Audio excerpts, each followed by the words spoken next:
More good to the society.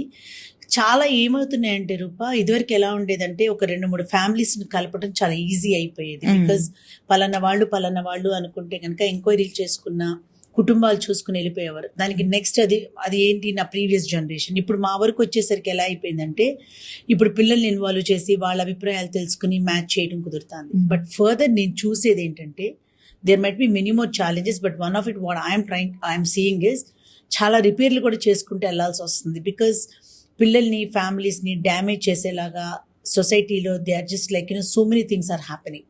ఒకరు సంబంధాన్ని చూడటం మొదలు పెట్టారు అంటే యుద్ధానికి రెడీ అయినట్టు అవుతాను.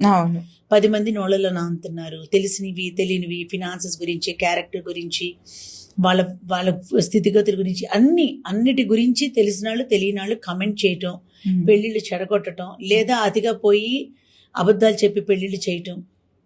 Not just the mediators, the surrounding people, మన చుట్టూ ఉన్న వాళ్ళే మనకు అప్పుడప్పుడు శత్రువులు అవుతా ఉంటారు. సో ఇవన్నీ కూడా ఏంటంటే, I'm able to see there are many more challenges that we need to deal with. ఎందుకంటే ప్యాషనేట్గా చేసే వాళ్ళకి ఈ journey is not going to be easy. But this is a very beautiful profession for people. కొంచెం మనసు పెట్టి మనసాక్షితో పనిచేయగలిగితే కనుక I'm definitely seeing like my daughters coming to this work and taking care of the same thing, expanding it to a better levels. Adyana, Anyana? The second one might come in Rupa, ఎందుకంటే పెద్ద doctor కదా. So the second one might come in. Yeah. Right.